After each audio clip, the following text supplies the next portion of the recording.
looking at this University of Ghana report, the State of the Media report that came, We Are Women, the online abuse of journalists came up strongly. We'll talk about poor remuneration and the other issues that came.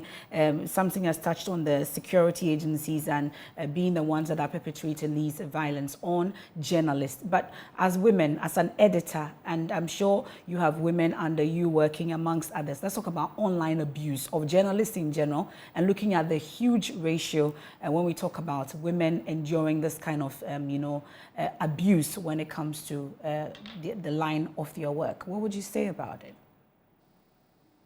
Thank you, MFA.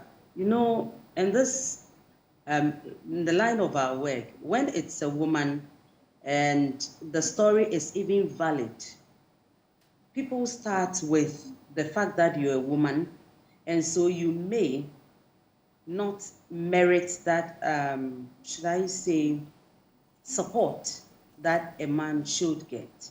And so after all the difficulties that you may have gone through in getting the report, because first you're a woman, you still have to come and justify why your story is a good story to the rest of the public.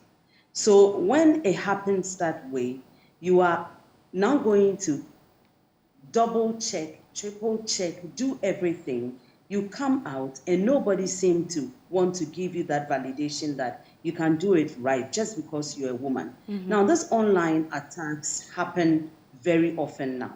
So your story is right, but people will start attacking you from online, who you are, start bringing issues in, other things that are away from the story, or some background somewhere that is not even linked to the story.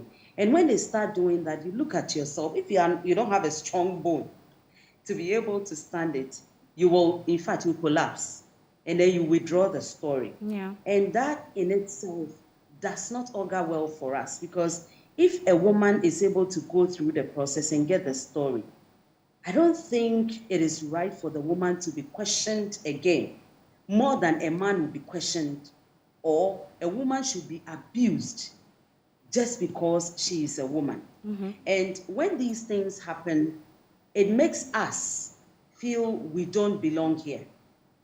Not because we are not capable, not because we don't know what we are about, not because we got something wrong, but because someone thinks you're a woman and so you don't deserve the space. Now, something happened on Network Adum, and it really hurt that a woman did a story and she slipped. It's not even a slip. Like this video trending now, the BBC anchor's video. Yeah. So she didn't know she was on air. So she didn't hear the countdown, and she did something similar. Or she spoke to someone in the control room, and someone cut the video, put it on TikTok, and it went viral. And because of that, her self-confidence to even go on air again, it's not there. She has given up. Yeah. Just because it's a woman and she messed up. Because there are other men, they do that, and I don't see that trending. I don't see someone picking it and then making it go viral so that others can pick on them just because they are women. And because of that, in fact, she was asked to step aside for a while because it was troubling. Okay. For her to go on air, she wasn't sure, she wasn't comfortable. And then subsequently, somebody will say, you let me relax and see what will happen. The video may have died down, but will she be able to regain her confidence to be able to go back on air? We are doing what we have to do. And so we would like that space, that respect, that honor due our colleague men given to us so that we can also do it. It's not every woman who gets to that point and went through some channels, quote unquote, to get there. Okay. There are those who have worked, like you, like me, like the others. They proved themselves and they got there.